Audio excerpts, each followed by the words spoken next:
मधु गहलोत जी नहीं है? श्री कमलेश्वर डोडियार जी। माननीय अध्यक्ष महोदय, आपके माध्यम से माननीय मंत्री महोदय से मेरा प्रश्न है। जनवरी 2018 से प्रश्न दिनांक तक रतलाम जिला कमलेश जी, प्रश्न क्रमांक बोलकर आप बैठो जिससे आपकी उपस्थिति हो जाए, फिर मंत्री जी उत्तर पटल पर रखने की घोषणा करेंगे, उसके बाद आप सप्लीमेंट्री करो। प्रश्न तो पूछ लो, पूरा प्रश्न पूछ लो। 147 है प्रश्न। हाँ ठीक है, आप बैठ जाइए। आप माननीय मंत्री जी। अध्यक्ष जी, उत्तर सभा पटल पर रख दिया गया। कमलेश्वर जी, आप सप्लीमेंट्री करें। माननीय अध्यक्ष महोदय, जो मेरे को दिया है आंसर, उसमें सरल क्रमांक 5353 पर लिख के दिया है आमलीपाड़ा ग्राम पंचायत बाजना जनपद की अति।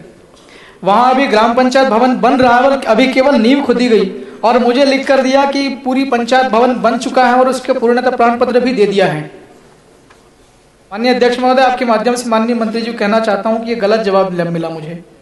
ये तो केवल मैंने पीछे लेटेस्ट देखा है, मैंने 2018 से जानकारी मांगी है, और मैं पूरा देखूंगा तो कितनी गलत जानकारी मुझे मिलेगी। माननीय मंत्री जी। माननीय अध्यक्ष जी, पहले तो मेरा आपसे निवेदन है कि ऑनलाइन सारी चीज़ें हैं, और इसलिए मैं सदन के सभी माननीय सदस्यों से प्रार्थना करता हूं, आपसे भी निवेदन करता हूं। 2018 से उन्हें जानकारियां मांगी हैं जो ऑनलाइन भी हैं और वो बाकायदा रिकॉर्ड में मौजूद भी है। जब मैं लोकसभा से आया हूं, हमारे यहाँ 3 साल की जानकारियाँ ली जाती हैं, लेकिन जो ऑनलाइन होती हैं वो तो कम से कम मुझे लगता है हमें देखना चाहिए। अगर उसमें गुणवत्ता हम चाहते हैं और वास्तव में कार्यों की प्रगति चाहते हैं और चीज़ों में सुधार चाहते हैं, तो हम स्पेसिफिक चीज़ों को कहें। जैसे उन्हें एक पंचायत भवन का उल्लेख किया, पर वो कहे कि मंत्री गलत जवाब दे रहा है, तो आपके पास माननीय सदस्य के पास अधिकार है, वो मेरे खिलाफ विशेष अधिकार आपके सामने ला सकते हैं। पर मुझे लगता है कि संसदीय परंपराओं में इन भाषा से बचना चाहिए। अगर उनको जांच करानी है तो वो कह सकते थे कि ये इसमें मुझे संदेह है, ये तो गलत जानकारी दी गई, और इसलिए मैंने जो उसके बावजूद भी 300-350 पन्ने का इनका उत्तर है। और मुझे लगता है कि कम से कम विधायक के कार्यालय में जब वो ऑनलाइन जो चीज़ें हम देख सकते हैं वो देखें, जो फील्ड पर आपको दिखती हैं आप उनको कर सकते हैं। कई बार हम आग्रह भी करते हैं विधानसभा के सचिवालय को कि ऐसे प्रश्नों को हम कैसे स्वीकार करते हैं, और मुझे लगता है कि जानकारी देने में कठिनाई नहीं है, लेकिन हम पूरे प्रशासन को, सरकार को सिर्फ इसी काम में लगा रहे हैं। मैं इस प्रश्न का उत्तर की संख्या बता रहा हूँ, 352 प्रश्न का ये उत्तर है। मुझे लगता है कि ये जो तरीके हो, इससे कहीं कोई फायदा नहीं है। हम अगर गुणवत्ता की दृष्टि से कोई चीज़ जानना चाहते हैं और सुधारना चाहते हैं तो निश्चित पूछना चाहिए। और इसलिए मैं माननीय सदस्य से कहूँगा, यदि उनको लगता है कि कहीं अधूरा काम है, जिसकी पूर्णता की बात कही गई है, बल्कि मैंने जो उनको उत्तर दिया था तब तक 3 काम पूर्ण होने के बाद भी भुगतान नहीं हुए थे। जब मैं अभी ब्रीफिंग ले रहा था तब तक मुझे स्थिति पता चली कि उन 3 कामों का भी भुगतान हो गया, और वो भी ठेकेदार के और सप्लायर के बीच के विवाद थे, उसमें सरकार का कोई लेना देना नहीं था। लेकिन जब कोई माननीय सदस्य प्रश्न लगाता है तो मैं इस स्तर पर भी गया कि भाई ये कैसे भुगतान रुके हुए हैं, और उन्होंने साफ कहा कि ये सप्लायर और उसके बीच के भुगतान थे।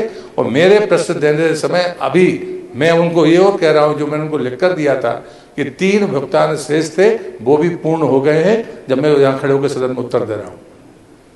कमलेश्वर जी, कोई सप्लीमेंट्री स्पेसिफिक हो तो करो, नहीं तो फिर वो 300 पेज थोड़े अध्ययन कर लो आप। माननीय अध्यक्ष महोदय, मेरा प्रश्न लगाने का केवल एक ही कारण था। अभी माननीय मंत्री जी ने कहा है कि ऑनलाइन सारी चीजें अवेलेबल हैं।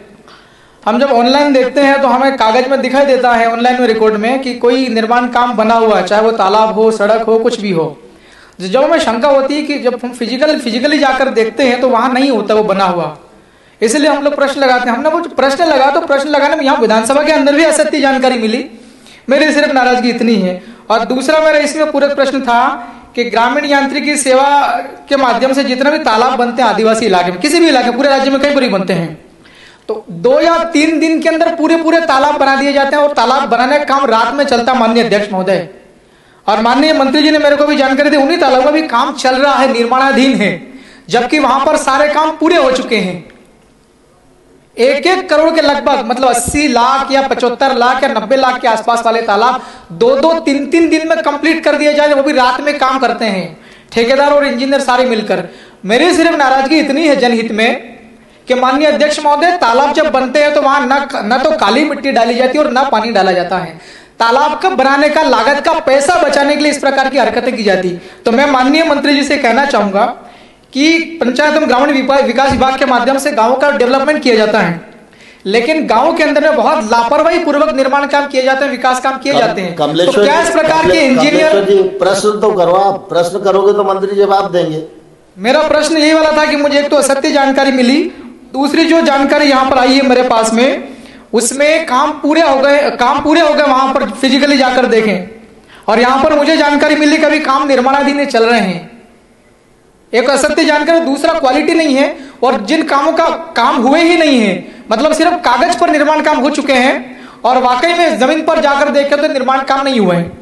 माननीय मंत्री जी से मेरा इतना आग्रह है आपके माध्यम से अध्यक्ष महोदय कि ठेकेदार और इंजीनियर जो इस प्रकार की हरकत करते हैं लागत बचाने के लिए और पैसा बचाने के लिए, सुदूर आदिवासी इलाका होता, लोग अनपढ़ होते, वहां पर काम नहीं करते और पैसा निकाल लेते, उनके खिलाफ कड़ी कार्रवाई करें, इतना निवेदन है। अध्यक्ष जी मेरा निवेदन है, अगर स्पेसिफिक वो देंगे मैं जांच कराने के लिए तैयार हूँ, और वो जांच से कोई सरकार गुणवत्ता चाहती है, अगर वो स्पेसिफिक मुझे देंगे कि हाँ इन की जांच करानी है, मैं आपको माध्यम से कहना चाहता हूँ कि मैं जांच कराऊंगा। ठीक है। डॉक्टर विक्रांत भूरिया जी, विक्रांत जी हैं। डॉक्टर तेज बहादुर, विक्रांत जी वो मंच गिर गया था, उसमें चोट लग गई शायद उनको। डॉक्टर तेज बहादुर जी,